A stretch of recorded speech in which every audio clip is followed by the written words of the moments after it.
I'm not gonna lie, I used to have a little bit of respect to Volodymyr Zelensky, who happened to be the president of Ukraine, because during the early days of the Russia-Ukrainian war, he said that he was going to stay in Kiev, or Kiev, whatever the hell you like to call it. I don't really give a fuck, to be honest with you. And he was gonna stand there along with his countrymen as Kiev was potentially going to be under a massive siege by the Russian army. Of course, that didn't happen with the withdrawal coming in, and of course there was eventually the Kharkiv offensive as well as the Kherson offensive. But now, for about maybe a year and a half, maybe even longer, it's been a massive stalemate. And honestly, a lot of people have gotten tired of the war. In fact, it's gotten so tiring that at least 72%, according to one poll, actually support the idea of establishing a settlement between Ukraine and Russia. And that was what Donald Trump was trying to do. He has been trying to, at least to build up some kind of investment with Ukraine in terms of trying to get a mining deal set forth. And that would be as a means to partially to get back some of the money that we've been lending to Ukraine, between $200 to $350 billion. Some of which, by the way, I would like to let you guys know, Volodymyr Zelensky does not know where a good chunk of that money went. That does not really sit well with me, considering that I'm an American taxpayer that had to, in part, funded this war. A war which is... it's so frustrating to even think about it. Especially considering that at the very beginning, as a nationalist, I believe in protecting the sovereignty of other nations, to be able to do whatever they want, to be able to join whatever alliance or union, whatever. And that's at least how I felt at the very beginning. And while I still feel that way, and more on Ukraine's side because they were the ones that were invaded, the fact of the matter is, the governments of both Ukraine and Russia are not very different, especially with the fact that, well, there's been massive conscription issues, there's been censorship, corruption, obviously, considering the fact that Ukraine is one of the most, if not the most corrupt country in Europe, as well as the fact that many political parties and even a Russian branch of the Orthodox Church have been banned in Ukraine, which is insane. And of course, let's not forget about the fact that there aren't any elections in Ukraine. Now, before anyone and I know I'm going off on a tangent here, but before anyone goes on and tries to defend the whole martial law trying to suspend elections, I need to tell you guys something. There was no suspension of elections during the American Civil War. In 1864, when Abraham Lincoln was running for his second term, there was a likelihood that he was going to lose to George B. McClellan, the Democratic nominee at that time. Now, as it turns out, that didn't happen, but there was still some worry. But guess what? Even with the threat of the Confederates still being around, even though that the war was clearly turning, especially with the capture of Atlanta, Georgia, even when there was a chance that McClellan was going to win, he still did not stop elections. And that's the thing. And even this is coming from a guy who I don't really care much for Lincoln anymore. I have some issues with him, but nonetheless, that was such a big issue that even Abraham Lincoln was not willing to cross. And the same in World War II with FDR when he was running for his fourth term, and this was before we got the amendment for limiting presidents to 2 terms. He still allowed elections, and I'm pretty sure that happened in the case of the United Kingdom. So don't give me this crap about martial law that we need to keep people like Zelensky in charge, even though that they're going gung-ho with a major power grab. And of course, but I'm sorry, I'm digressing with that. What was going to happen today was that Volodymyr Zelensky was going to go and meet Donald Trump in the Oval Office, have a little bit of a press conference.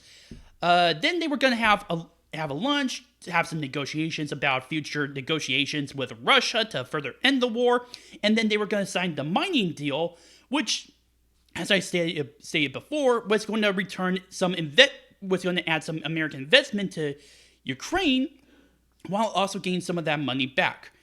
But Zelensky thought it was a good idea to be very rude to not only Donald Trump, but Vice President J.D. Vance, who he was very adamant about, like, trying to basically guilt trip Donald Trump and J.D. Vance into lending more money, more support to Ukraine in the middle of this war.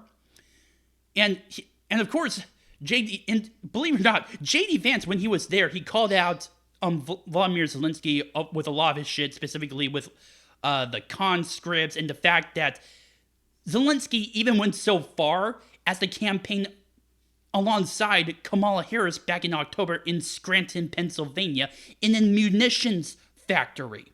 Something that conveniently Zelensky forgot.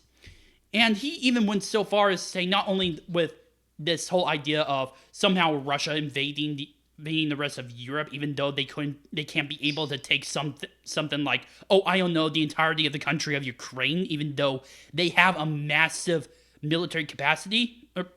Well, they not as big as it used to be, especially during the days of the Soviet Union. But nonetheless, it should be enough to take on a neighbor such as Ukraine. But he went so far as to say, if you do not do this, you will feel the pressure. Literally, he said this to Donald Trump. He was trying to challenge, I would say bully a little bit against Donald Trump to try to get him to give Zelensky a little bit more leniency, to give some more money. But Donald Trump was not having that. There were definitely some shouts that I'm pretty sure you guys have already seen on YouTube, but holy crap, did Zelensky really fuck this up for Ukraine? To the point where if you actually... There's some footage of the Ukrainian ambassador, and she was just... I wouldn't say livid, she was just completely shocked, and she kind of wanted to cry. She did not... She was... Her entire body language basically spoke, Zelensky, please, for the love of God, shut up. Please, you're ruining this for all of us. Get out of your own way. She couldn't... And I'm pretty sure she said that after the meeting. After the conference, when the cameras were off, immediately, Donald Trump decided to kick Zelensky out. And after that, he cut off all aid to Ukraine as a result of what just happened. But apparently Zelensky is not done yet, because he went onto Fox News and had a little bit of an interview. When asked about whether or not he should apologize, he said no, absolutely not. Now, I'm just paraphrasing, but yeah, he specifically said that he was not willing to apologize, even though he's begging to be let into the White House. And it's just, it's very ridiculous. It's gotten to the point where I've heard on X, at least from one of the members of the Ukrainian parliament, actually wanting to convene an emergency session in order to impeach Zelensky. It's gotten that bad. Now, I don't know if that's going to go through or not. Most likely chance it won't. But the fact of the matter is, there is already that uproar within Ukraine, realizing how badly this is for Zelensky and just for the nation of Ukraine in general. Because now they have little to no support from the United States, and the peace talks have been stalled as a result. Thank you, Volodymyr Zelensky. You're going to be leading a lot of your own people to ruin, and all for naught. Because here's the thing: there's absolutely no way that you're going to get those territories back. It's very impossible. Take it this way: if the United States military were to invade Canada and we were to take, say, Alberta, Saskatchewan, basically the western half of Canada, just for our own benefit, there would, considering Canada's military size, they would realistically not be able to retake those territories back. Same thing is going with what's happening in Ukraine. They don't have the military capacity in order to actually do that. They don't have the industrial strength compared to that of Russia. They just don't. And for some reason, Volodymyr Zelensky, as well as many European leaders who have been supporting Ukraine, although it's important to mention that they haven't been as supportive as us Americans, considering that they don't really spend that much money on funding Ukraine. Like literally, they spent literally $100 billion, while we spend maybe around 200 to over $300 billion in the case of Ukraine. And need I remind people that this is Europe's back door, where Ukraine is, not America. Just saying, they should have a bigger stake. But nonetheless, this is such a...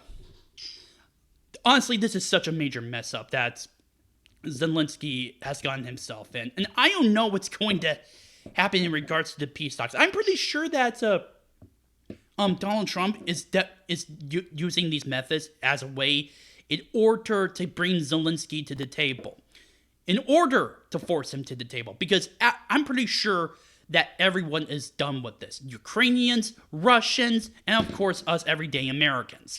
Everyone is tired of this war and they just want it to end. But apparently Zelensky will not see that. However, now here's the thing. I believe that it will eventually happen, that there will be a peace settlement between Ukraine and Russia. I don't know when it's going to happen, and I don't know if it's going to happen tomorrow or within the next few days. But I do know is that the main obstacle to this peace talk is Volodymyr Zelensky. And hopefully, with what's been going on, with what Donald Trump has been doing, it will force Volodymyr Zelensky back to the table. That this time, he has to sit down, shut up, and take this situation as it is. This is the reality that he has to deal with. And unfortunately, people are done. Us Americans are done, and of course, the second Trump administration is done. My name is Noah Meehan on The Arc Truth. Please post in the comments down below, like this video, subscribe, share, friends. Also, if you have any issues such as how I speak or whatever, please post them in the comment section down below or directly message me. Thank you. West Virginia, Blue Ridge Mountain.